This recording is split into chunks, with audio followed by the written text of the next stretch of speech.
Today we are here with Sister Iqra Ashfaq. Sister Iqra is the co-founder and CEO of Noor Meditation. She is a part-time professor in the Addictions and Mental Health program at Durham College and the implementation lead at Princess Margaret Cancer Centre. She completed her master's thesis studying the physiological effects of listening to the Qur'an and compared it to listening to guided mindful meditation sessions. She used her research expertise to craft together Islam-inspired guided meditations to help Muslims improve their mental and spiritual well-being and ultimately connect better with Allah subhanahu wa ta'ala. So I'll pass it over to Sister Iqra to tell us a little bit more about Noor meditation and herself. Jazakallah khair. Assalamu alaikum, everybody. Thank you so much for having me here. To begin to talk about Noor meditation, yes. So basically, well, thank you for the intro that you kind of chimed in there and you set the stage there. I studied it for my master's, and it was something that I actually, to begin with, if I backtrack a bit, it started in my undergrad where the curiosity kicked in. I took a mind, body, spirit course. I was an elective, and we started learning about meditation through the scientific lens. I'm a science student, so I love that stuff. Yeah. And I was amazed about how much of it has an impact on your brain and your body and all that. But I'm going to be completely frank with you. As much as I love the course, when it came to the actual application of meditating, I kept telling myself, oh, I don't need this because I'm Muslim and I have my prayers, right? I don't need this because I have Islam and we have our own form of meditation. So I would keep telling myself that narrative. And then there came to a point where I was like, wait, am I just using that as an excuse to not meditate? Or is that the truth? So my curious brain led me to my master's thesis to actually study that and test my own beliefs to see, okay, is it actually different or are they similar? And what did you find? Because that's exactly what I asked right when I walked in. I was like, what were your findings? So long story short, I mean, I could always share the thesis with you all, whoever's interested in it. But long story short, what we found is they are very similar. I'm talking about physiological effects of them. They are very similar. However, it was a shock to me, the group that listened to the meditation versus the group that listened to the Quranic recitation. There were two separate groups. So what we would do is actually, I'll backtrack a bit to tell you the background. So we would get people to come in. They did a little bit of a lab stressor that was approved through ethics. And then they did the stressor, and then we got them to do either go into one of those groups. So either they listened to a guided meditation session, that's like kind of typical guided session of the breath, or they listened to Surah Rahman. Okay. And I told them to listen to it in a mindful way. I gave them instructions. So the group that actually listened to the mindfulness meditation, we just repeated what research and science was saying. Their bodies were able to respond and bounce back from that stress almost immediately. Like it was within that first 5 minutes of listening to it, they were able to kind of bounce back. And that was something that we just replicated from science. The group that was listening to the Qur'an, it was a shock to me because even though they had the same effects, they were delayed. And like my Muslim brain and body and inside my soul was like, oh no, like why isn't it that's superior? Like I was just thinking it was going to outshine everything, to be honest. But then I spoke to the participants and I got to understand them better. Were they all Muslim? They were all Muslim. Yes, Muslim students. Got it. First year students. Yeah, because that would have impacted. Yeah. I stressed them out. I felt bad. Yeah. But yes, they're all Muslim. We asked them a bunch of different questions to see how much of the Quran that they know, how much do they understand. All that was between all groups was, just to keep it simple, it was equal across all groups. Awesome. So that they weren't confounding variables. So then when I spoke to them and I asked them what was going on, they're like, Iqra, the recitation was beautiful, right? Yeah. The reciter was amazing. It was so calming, but my brain was so focused on that stressor that you gave me. I was so focused on how badly I did. And there was a task that I gave, a cognitive task. But they're like, when I was able to let go of that, then I was able to feel calm. And I'm like, of course, that makes complete sense, right? How many times are we thinking about so many different things and our minds are wandering, right? Like we are standing to pray and our brain is going to, I need to do this. I need to cook. I have a meeting. I have that. Our minds are going everywhere, but not until we can actually focus do we truly reap that benefit of that act. If that in that moment, if it's Salah, if it's listening to the Qur'an, whichever it is. So that actually led me to start speaking to people and doing workshops about how to stay focused and how to better your focus and improve it during your Salah.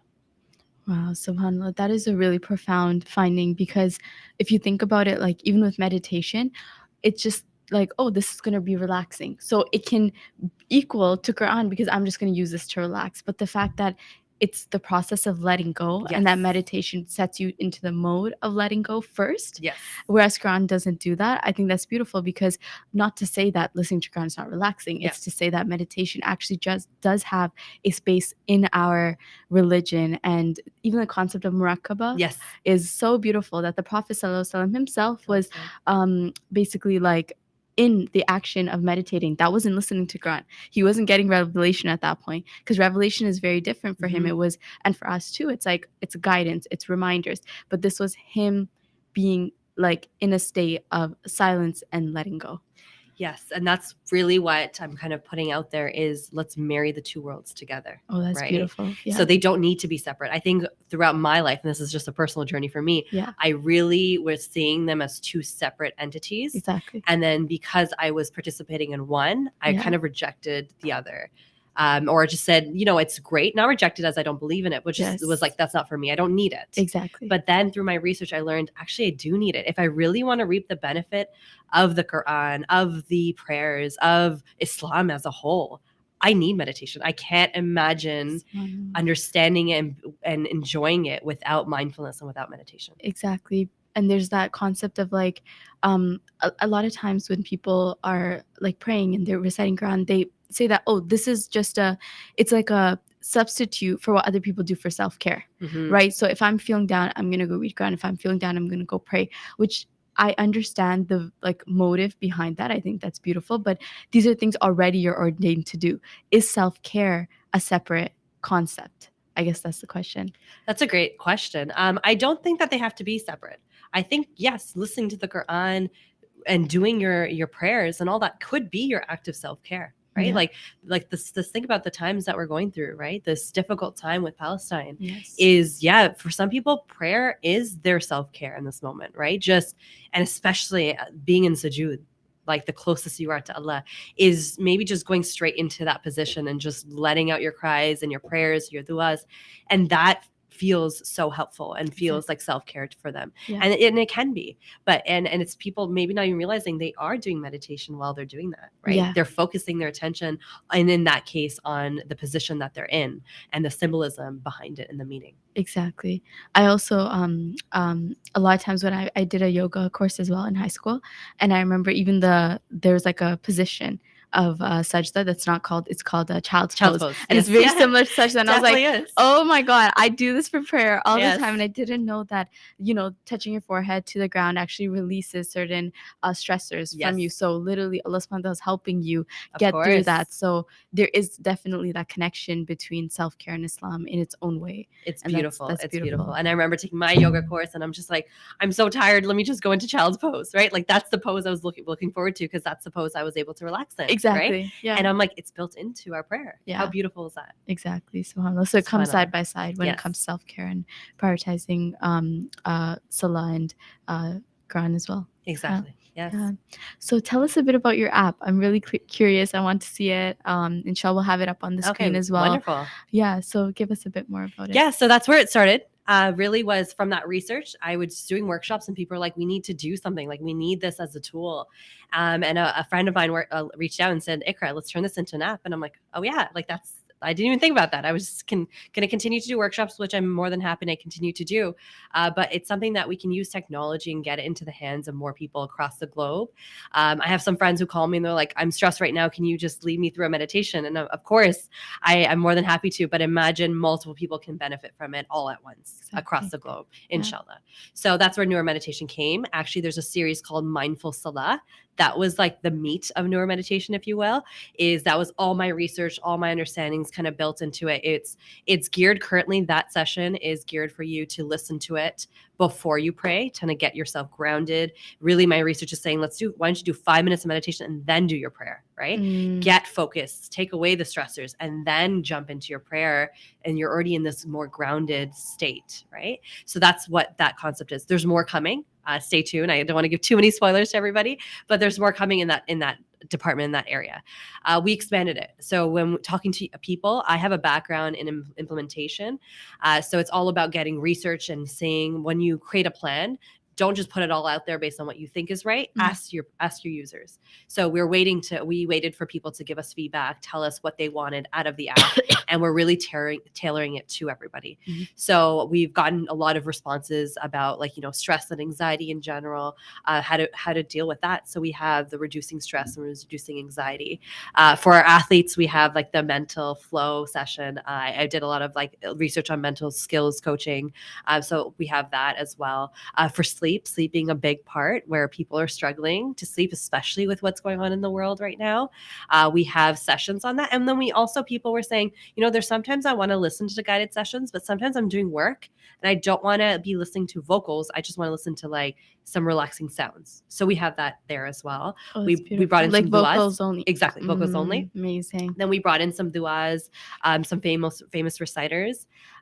So we have all those there as well, not just the Qur'an, but duas, particular ones for distress, for healing, all of that. Amazing. So we wanted to create this one-stop shop where people can go. We're already on our phone so much, right? And it's at our fingertips, so why not be able to use it for good?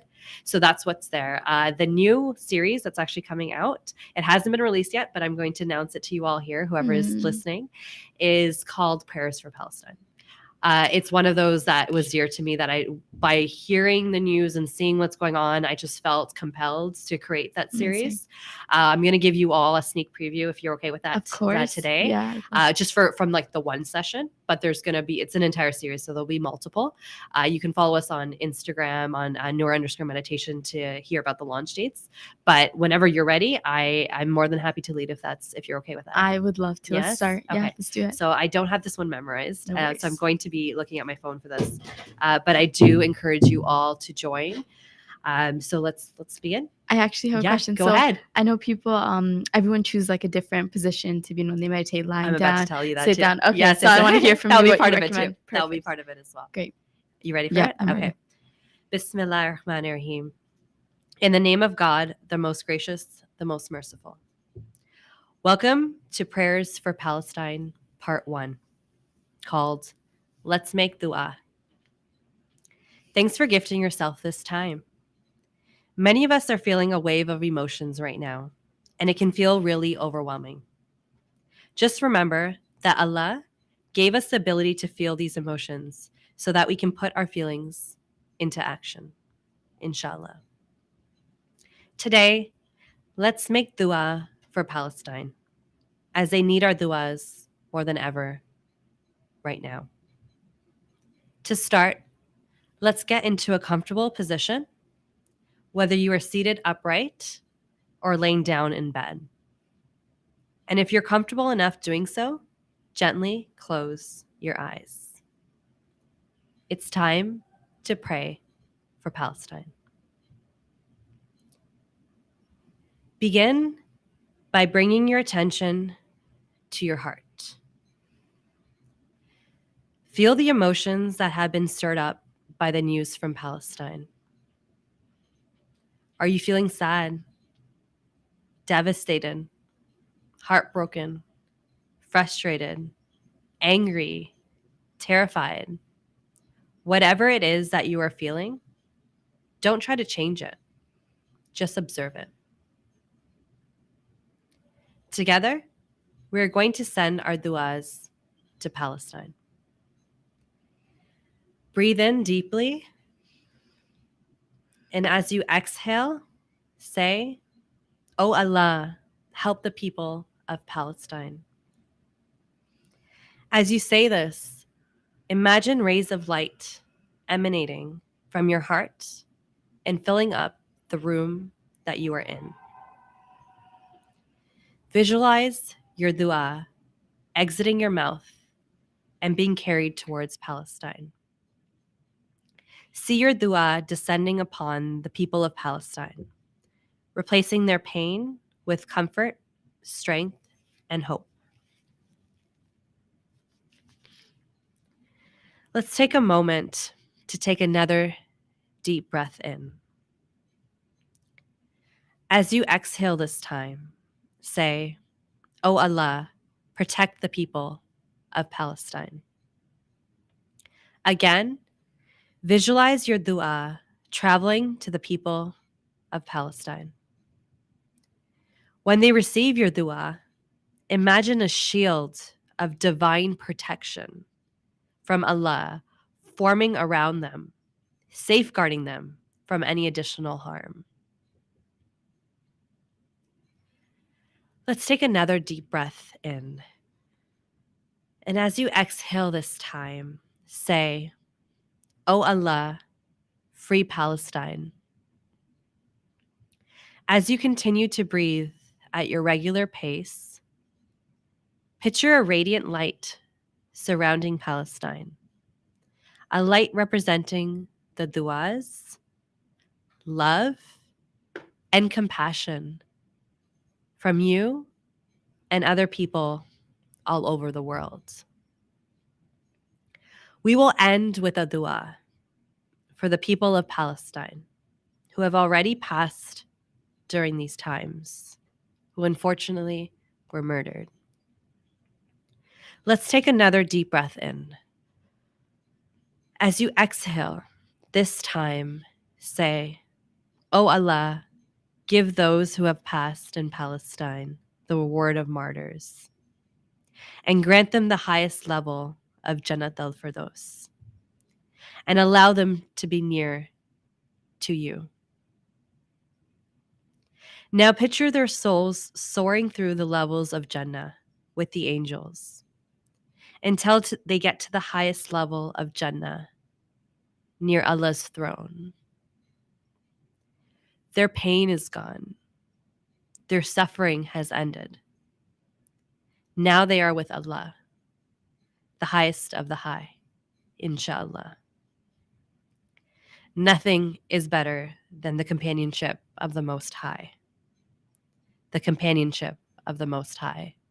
The companionship of the Most High. The Prophet, peace and blessings be upon him, said, "Whoever witnesses something evil, let him change it with his hand.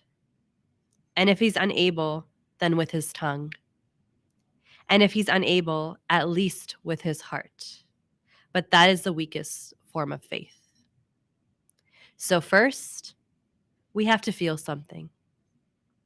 Then we have to say something. And finally, we need to do something. So please keep feeling, keep advocating, and keep making dua. May Allah free Palestine. Ameen. And whenever you're ready, please open your eyes and bring your attention back to the room that you are in. If you're joining online, feel free to drop the word Ameen in the chat if you can.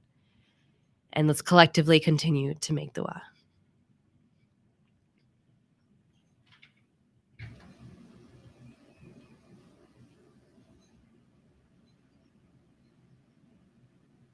Hair. No, okay. SubhanAllah. It's a lot, right? There's so many feelings right now. We're feeling, like I said, it's a wave of emotions, right? Yeah. Alongside, like, there is definitely happiness that the Ummah is coming together, and I don't want to discount that at all. And I'm very proud of the Ummah coming together. But I would be lying if I said there's not anger, frustration, heartbreak. All of that is really relevant. And we all need to be honest with ourselves when we're feeling that. Because those are real emotions, and Allah's given us those emotions for a reason. Yeah. Right? We may be heartbroken because of the countless murders, including kids and babies and mothers and fathers, all of them across the board, everyone, young and old, across the board. We're heartbroken, right? We're frustrated that so much of the world has chosen. I'm emphasizing the word chosen because it's a choice you get to make. They chose to stay silent, and they're choosing to remain silent. Yeah. And that's very disheartening, especially when there's a genocide going on. It's not a religious issue. It's a humanitarian crisis. And I wish more people saw it the way it is. We're angry with all the repulsive lies that are being spread around, right? The propaganda, the one-sided shadow bans that are happening. I feel like we're all broken. But what's bringing me some hope is that the ummah is coming together, right? We're all coming together for a common cause. And that is what Allah is telling us to do, right? Is Allah saying, and there's 3 things, I don't know if you caught that in the meditation, is first, you have to feel something. Then you have to say something. And then you have to do something. And if everyone thought, oh, I'm just one person. What am I going to do, right? Like, how is that going to make a change? I'm just one person. Mm-hmm. Imagine a billion people saying that, Exactly. right? Nothing's going to get done. Yeah. It's your intention, and know that the angels are writing the good deeds down. Allah's going to notice all your good deeds and all your intentions, and then the collective effort of coming together to actually make a change and do something. Exactly. And there's the concept of like maximizing our effort by giving ourselves the care first, the meditation first, the prayer first. Can you tell us a bit more about that? Of course. So that's where the self-care comes in. And one of the feelings I didn't mention, but it's a really important one, is guilt. I don't know about you. Yeah. But by looking at the news and reading it and seeing the videos and talking to people about it, there's a rush of guilt that comes in when I go back to my regular life. Yeah. Right. My day-to-day life, and it's on my mind, but I'm still going back. And it's not even that yes, I have to go back. There's things I have to do. I'm taking care of my daughter. There's other things, but there's also the privilege of being able to go back, right? Being able to temporarily shut it off and go back and do those things. So the guilt for sure is there. However, it's understanding that the guilt is not necessarily a bad thing. Allah's, again, given us all of these feelings for a reason. And the guilt just means we have a heart. It means that we're human. And it means that we actually want to do something. So if we actually take those emotions and put them into action, how far can the Ummah go? Very, very much. So when you ask the question about self-care, of course, there's so many things that people are doing right now.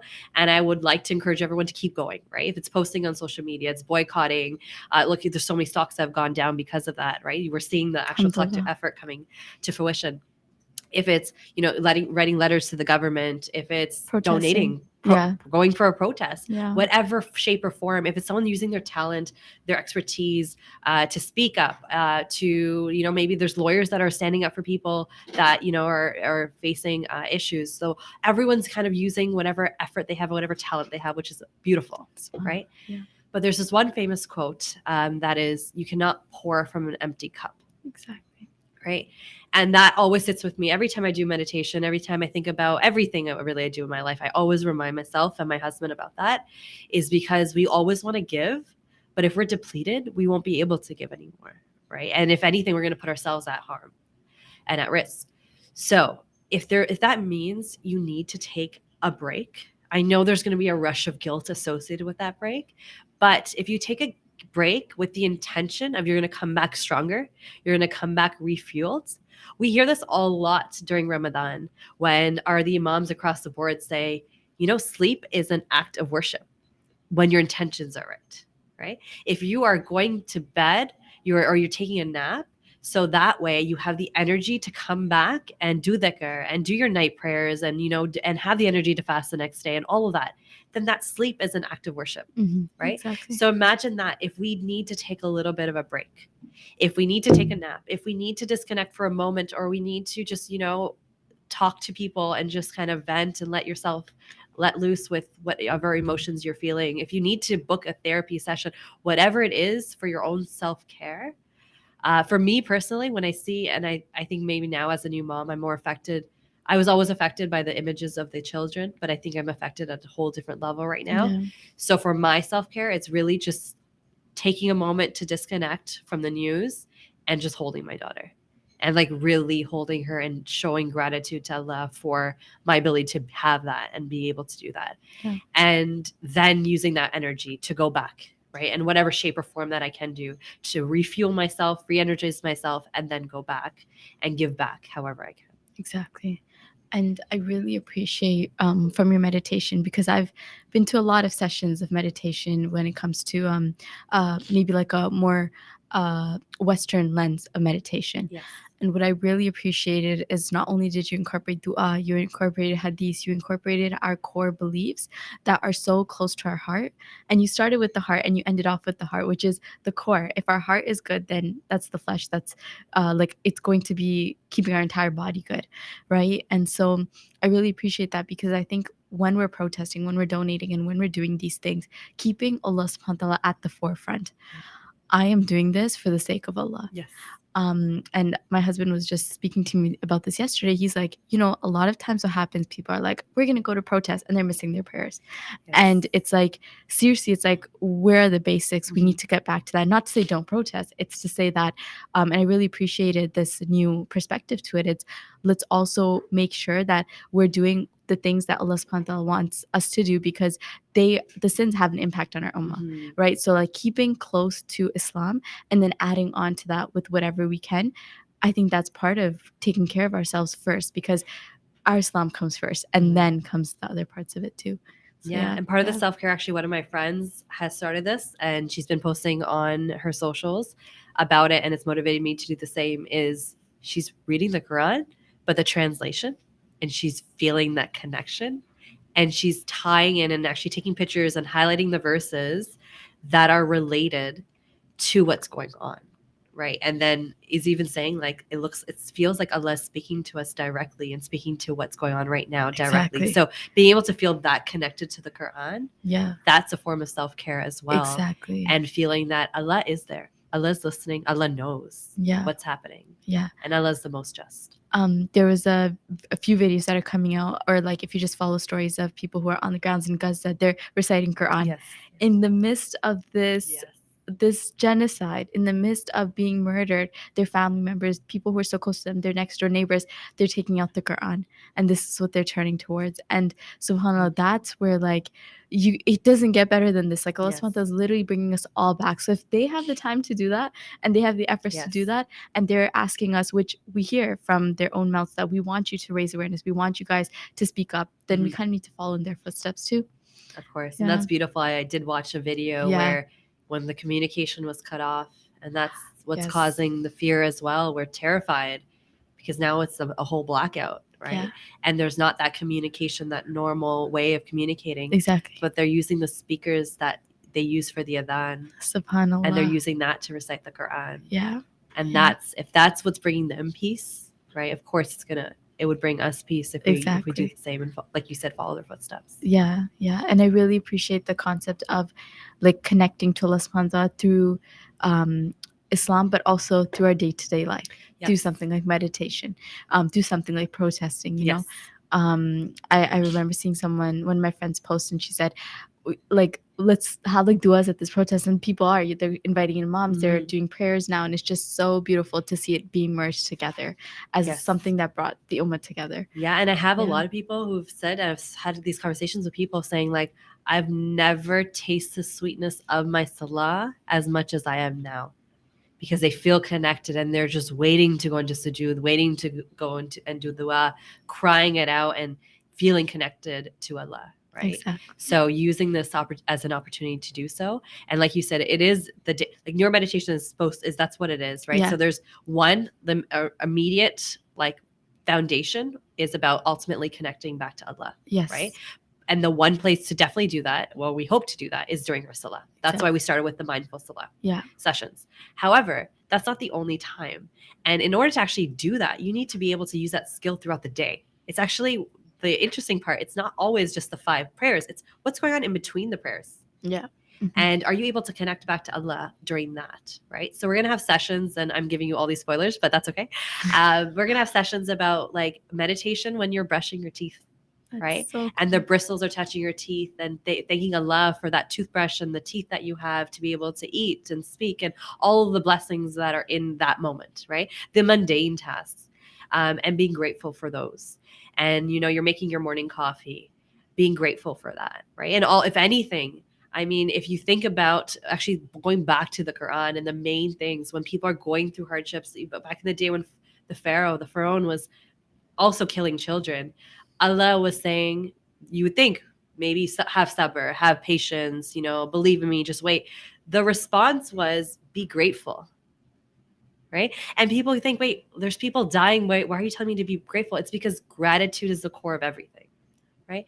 And if we can be more grateful, if all of us can make the intention, even today, just to be a little bit more grateful, that's the self-care tip that I love to work on the most, is to think about one thing, two things, three things if you can, of what you're grateful for that day. Yeah. And it's easier when we connect it to things that we're doing. So the app even also tells you and reminds you to do this, like try to do it at the beginning of the day. So one of the tips is when your feet, the first time they touch the ground when you wake up, before you do anything else, think of one thing that you're grateful for.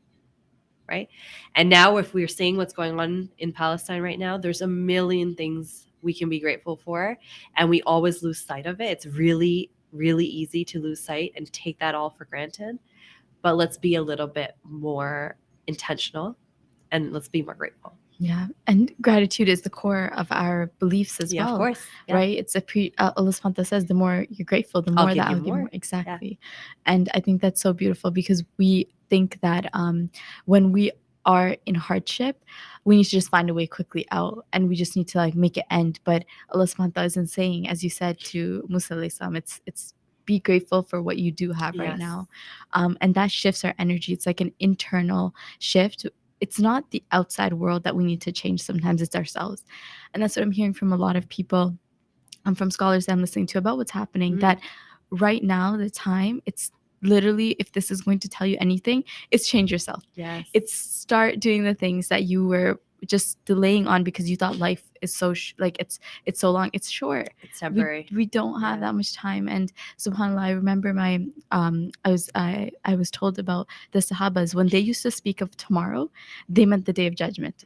So they're not saying that tomorrow is like tomorrow's not guaranteed. Exactly, because tomorrow's not guaranteed. Tomorrow isn't, oh, tomorrow's Monday, so I'm going back to work. It's tomorrow's the day of judgment. So what we have today is all we have. Right now, what we have is all we have. So meditation does that so well. It brings you back to the present moment, and you're just like, you're filled with gratitude. I'm grateful to be sitting right here, right now, and speaking to you. Alhamdulillah.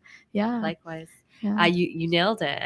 And there's a verse which says Allah doesn't change the condition of the people until they change what's within themselves. Exactly. So it's really looking in.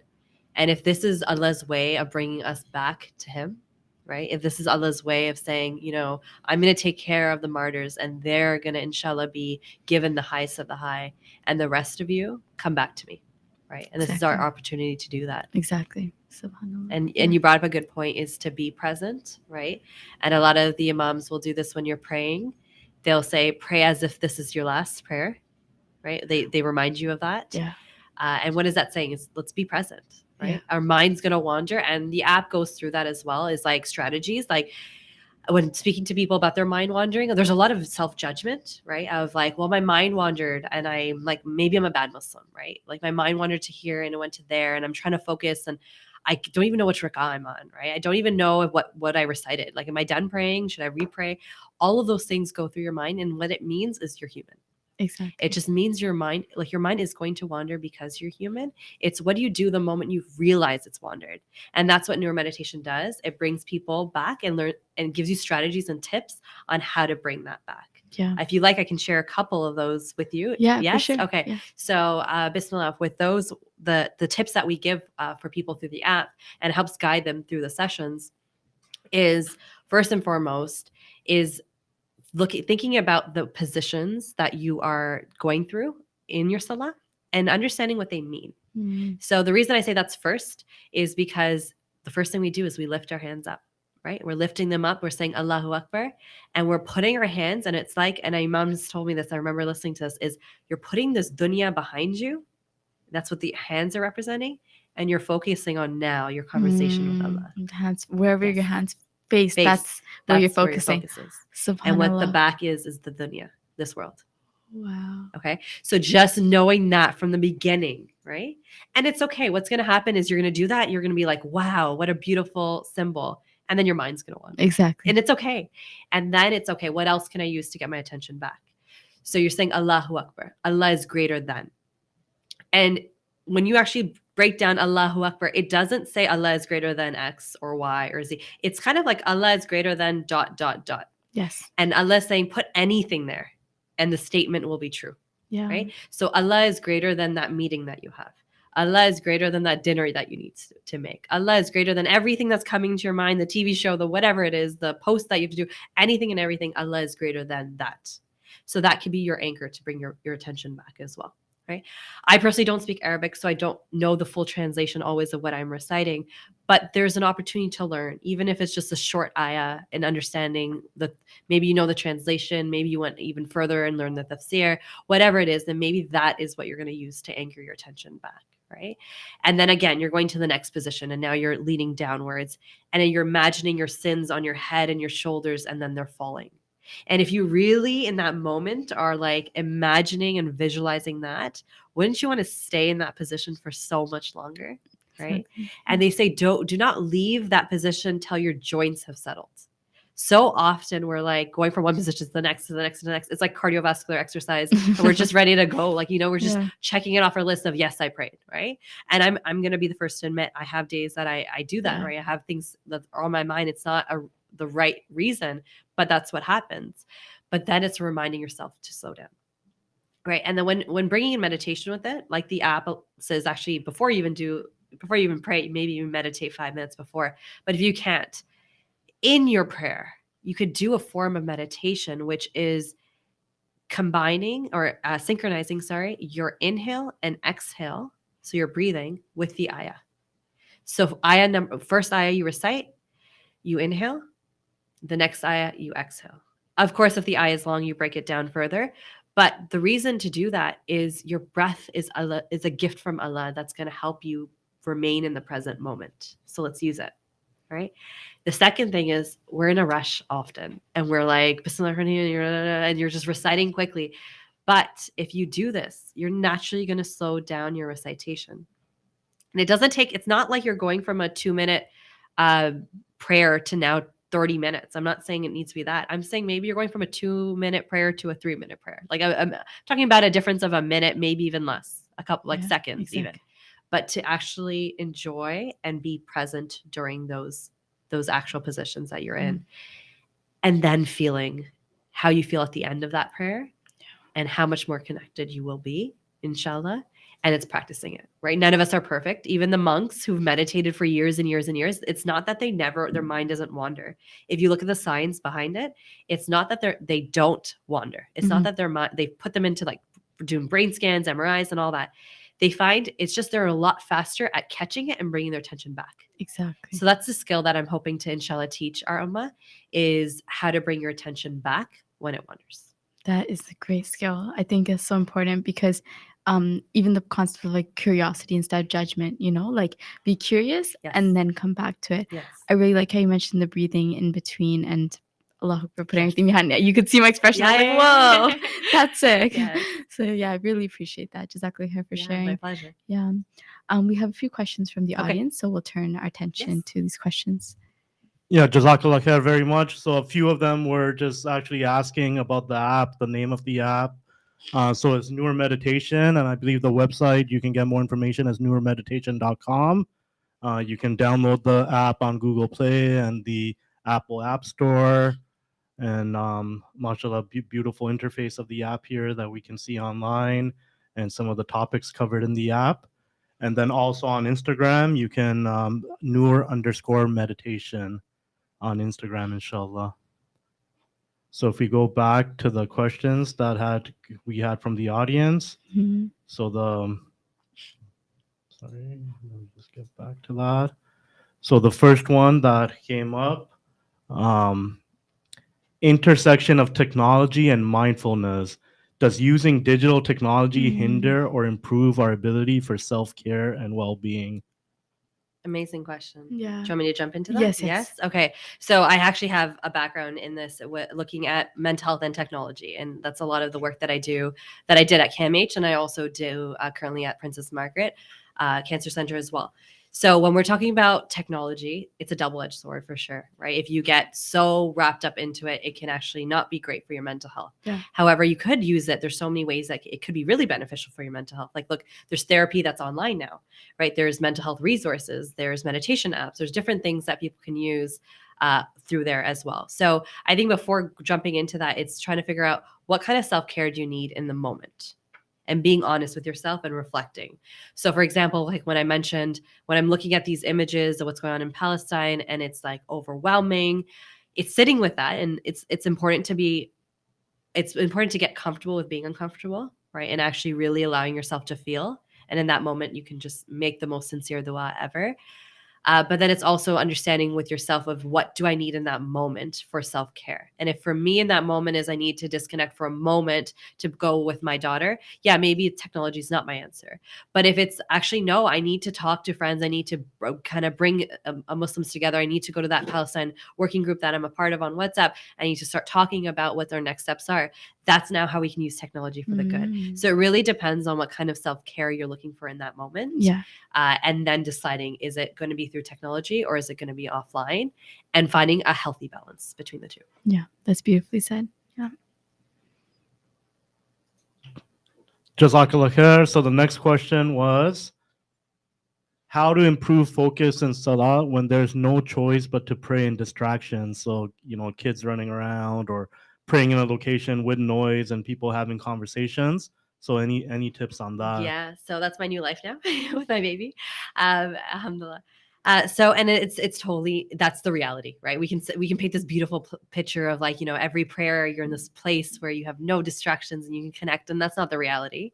But the more that you can actually do that, if let's say one prayer out of 5 or a couple prayers in the week where you have the opportunity to go in a quiet place and actually learn the skill that I'm trying to teach through the app, then you'll be better able to bring that and use that skill when there is noise and when there are distractions. And being honest with yourself is when there are distractions and there are noise, set your expectations correctly as well, Exactly. right? So if you're thinking, well, now I'm going to be praying but there's so much noise and, my baby's crying and everything like that. I mean, first, Allah has given us permission to attend to our children in that moment. But if there's other noise, maybe you're not going to get your 100% full focus or 90% full focus Salah, and that's okay. Maybe you're adjusting that and you're trying to figure out, well, you know what, in this environment that I am in, this is the skill that was taught to me through the app that I can actually really work on. And it's going to be maybe I'm not hearing what I'm saying in my mind, but it's the positions that I can visually see, and I can use that to anchor my attention back to the present moment, and allowing that to be the way that you can try to gain focus. And then inshallah, when you do have the time to pray in an area that's not as distracting, you can try to bring in more of the techniques. Yeah, I think this question plays on the fact that it's almost a misconception that meditation is in a place full of no distractions. It's actually a skill and a strategy that you gain alone, maybe. And as you said, figuring that out when you get space to pray on your own. But it's actually a skill used in those moments of distractions. Of course. So it's when your life is so crazy that you're going to be meditating. So that's when you need it most. Exactly. Yeah. Like I remember this one time where I was like just drenched in university exams. It was horrible. And I was like, I don't have time to meditate. I don't have time. And then I just had to take a moment, and I actually did this during one of my exams. I just laid down, and it was like an online exam, and I said, I'm just going to meditate. And I went back, and it was one of the best exams I ever wrote, because it was like in the midst of chaos, that's when you meditate. Yes. It's not that you meditate when there's mountains and spring water flowing. And when are you? It's beautiful. Exactly. It's like what the movies will show you, but that's not reality. Exactly. Yeah. Most definitely. Yeah. So there's someone on the live feed was asking, do we have workshops also? So maybe they're looking for some in person. Is that something in the works, or is the focus just sort of on the app right now? It is something that has come up multiple times where people have asked if we can do some live sessions and things like that. So my team and I have taken that as an idea. So stay tuned. If it is something that we may be doing it, we can think about a combination. Mm-hmm. There may be some live streams that we could do if people are preferring in person. I know we've gone through COVID and some people are just done with things that are online. If that's the way that people are moving towards, inshallah, we can try to make something happen. So please send me all of your suggestions. More than happy to try my best to accommodate, inshallah. Jazakallah khair. So the next question, I think we addressed this one, so I'm not sure if you want anything to add, but I'll send the questioner back the timestamp. But it was, feel guilty taking time for my self-care and things that would make me happy when our brothers and sisters in Palestine going through pure terror, horror, and fear. So I think you addressed that well. So inshallah, we'll point the questioner towards that. Perfect. The next question that was submitted was, I'm scared to speak up publicly, mainly due to employment risk. Was that a concern for you? Any suggestions to overcome this fear? Oh, Such an important question. So when I worked at CAMH a couple years ago, we had an anti-oppression, anti-racism working group. Actually, Yeah. it was a great thing. Our team, we had a small group, a department, and we came together and created this workshop or a working space, if you will. We talked about a lot of different things, a lot of marginalized people, a lot of things about, you know, being comfortable with being uncomfortable and voicing our concerns. And we talked about everything under the sun. I'm going to be completely honest. But then when this came up, the conflict within Palestine and what's happening, and this is back years ago, Yeah. not today's day and age, because that was in the past. We were told that we weren't allowed to speak about it. And honestly, that was heartbreaking. And I'm being completely honest and open here. And I reached out to we realized a lot of us were feeling the same way when our colleagues opened up and spoke about it. So one of my colleagues, especially one of us or a couple of us, came together and we decided to send management just a kind email, but like addressing our concerns. And that's kind of to answer this question is, don't feel like you can't reach out, right? We don't know exactly what's going to happen. We don't know exactly the reasons what has happened and why maybe leadership has said that can't be discussed. However, for us, it's at least doing our part in asking, at least doing our part in voicing it. So we drafted together an email. We've had really great conversations with leadership about it. Actually, I don't even work at CAMH, but my director is absolutely amazing. Rose, I don't know if you're tuned in right now, but she's wonderful. I still talk to her. She reached out to me just asking if I'm okay. Absolutely wonderful. And her and I have been talking about maybe even her doing some potential workshops about propaganda and what that's like, because she has background in it. So I would suggest, I know there's that concern about the questions saying about the employment risk. You can always formulate your questions and your comments in a respectful manner. Yeah. It's better than being silent, right? Is bring it up, give them the benefit of the doubt, speak up. And that's what our religion teaches us, right? One of the most powerful acts of worship is speaking up about the truth. So we can do that in a respectful way, and then let's see what can happen out of that. Exactly. So what helped me is bringing people together, seeing, and then kind of voicing it together. But if you're brave enough to do it alone, kudos to you. Yeah, and also in your own capacity as well. Yes. Like, it doesn't make sense if you're going into your like office and you're like picking up a sign and going like, "Free Palestine!" Yeah. Like, that's You maybe can if not you the want. space. Yeah. You can, of Yeah. course, but maybe that's not what you need to do. You Yeah. need to look at your situation and say, where can I speak up? Of In course. what ways? And let me bring it up in these spaces. Yes. Yeah. So yeah, But it it's- doesn't mean that what I'm trying to say is work is not a place where you have to say it's not the right place to speak about Exactly. it. It still Well can said. definitely be. Yeah. Talk about it. Bring it up. See what leadership has to say. Yeah, And well go from said. there. Awesome. Thank you. Yeah. Yeah, there's a comment coming in. There are also resources if you feel at risk by speaking up. Yeah. Amazing. So I know as part of this, as you were saying before, like a lot of the community is coming together. We're united. I've seen a lot of masjids, organizations offering employment advice from human rights lawyers, from employment lawyers. So try to tune into those also, inshallah. And I think you guys hit the nail, like even at my work, like talk to your management team, right? Let them know what you're going through, what you're feeling, because it's impacting your work. It's in their best interest that they know about it, and they're there to support you. They're there to help, hopefully.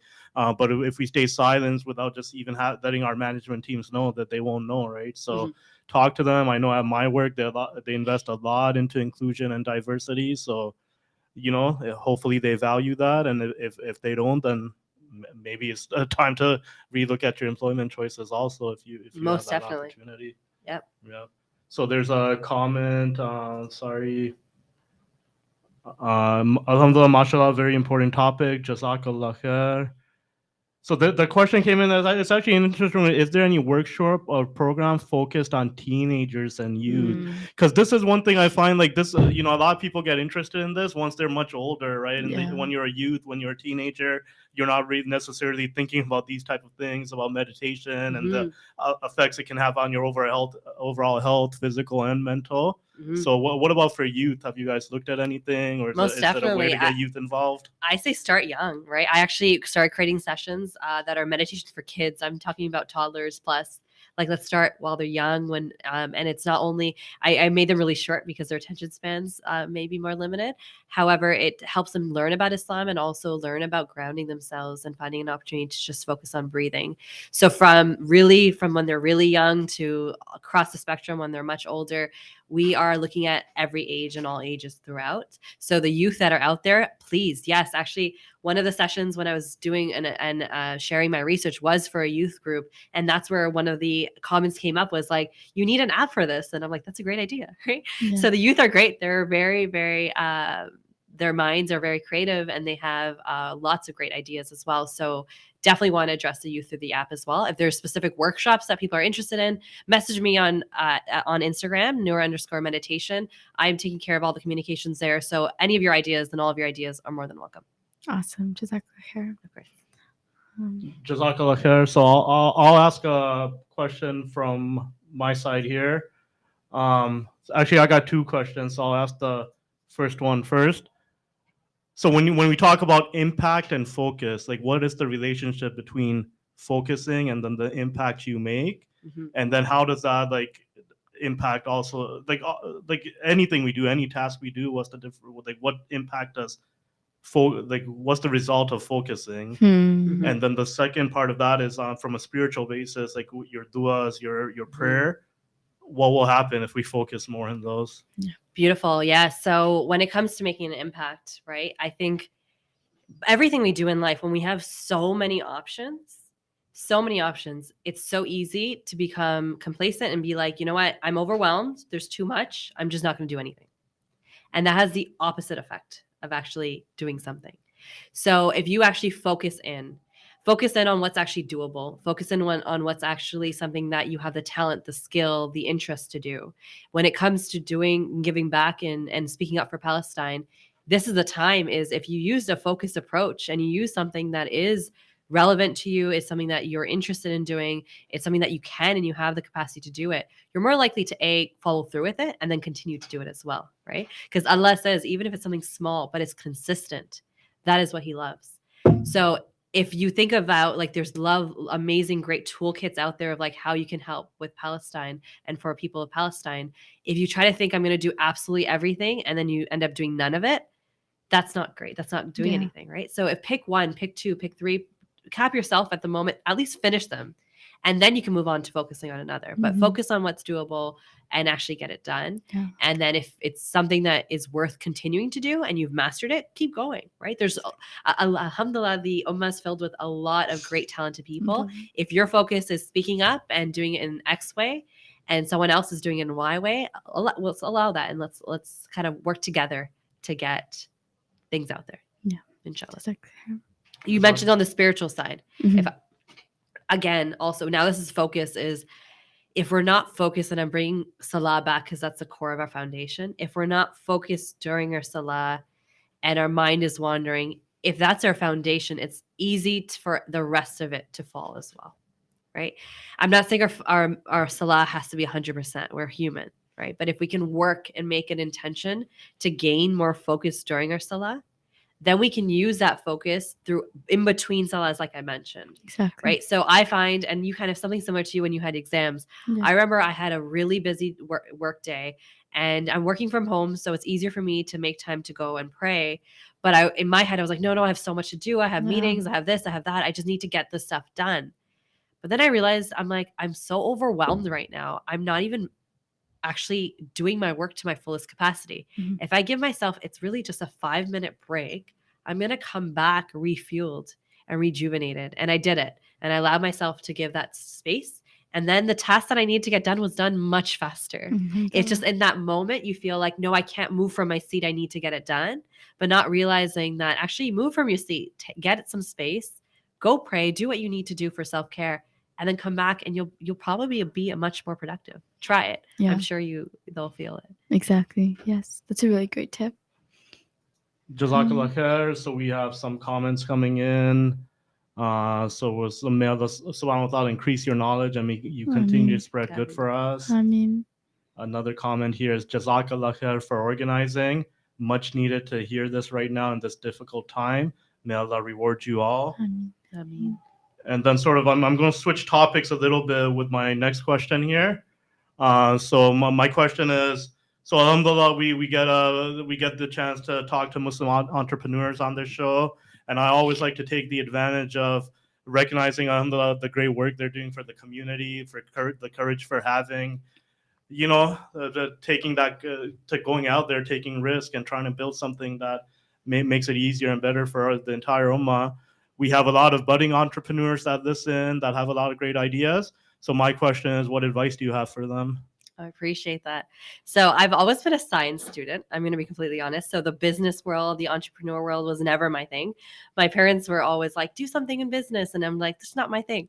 But I find that when you do something that you're passionate about, everything else, alhamdulillah, falls into place, right? So the advice that I have, if I can keep it short, is if you are passionate about it, do it. What's the worst that can happen, right? Take that chance and see what happens, right? And if it is in the name of Allah, you're doing it for the sake of Allah, you're going to just see doors open up, and it's absolutely beautiful. I feel like just being a part of Noor meditation has increased my faith. Not only am I learning more about it, about Islam, and bringing back that into the sessions and speaking to imams and learning and bringing and recreating, but I get to witness miracles around me every day, right? There are people, there's reciters across the world that I'm like, oh my God, their recitation's absolutely beautiful. I wish I could have someone like that on the Noor Meditation app. And lo and behold, they're like, here are my recitations. Please use it. And I'm like, subhanAllah, you make a dua and Allah moves mountains for it to happen. So inshallah, if you are someone who wants to go into the entrepreneurial route, or if it's something else that you want to do, if you do it for the sake of Allah and that's at your core, you're going to witness beautiful miracles, inshallah. Inshallah. Yeah. Inshallah, Jazakallah khair. So another comment just came in here. I'll display it on the screen saying, thank you so much. Addressing the feelings of guilt was so important. I really needed to hear that right now. So yeah, Jazakallah khair to all the audience for joining in and asking the questions also. And I think we're approaching the top of the hour. So Munta, I'll pass it back to you now. Yes, Sister Iqra, if there's one thing that everyone who's watching can take away, what would it be? You know what, I'll bring this up again, is those three things, if it's okay if I say it in three parts, is first you have to feel something, then you have to say something, and then you have to do something. And let's hold ourselves accountable and let's keep going. It's making a difference. It's actually making a difference. So let's not stop. Jazakallah khair. On the note of expressing gratitude today, I really want to say Jazakallah khair to Brother Kashif. I'm definitely Brother Mushtaq and Dr. Rashid and all our hosts. We're definitely like the face of the podcast, but Brother Kashif is behind the scenes. He's the one intaking all the questions. He's the one posting, and he's the one like just working through. And mashallah, like I really appreciate, I was telling him last week that even though I'm like, we're working together and we're talking, when Brother Kashif chimes in, I always learn something new. And it's always a question that I'm like, oh my God, I need to know the answer to this too.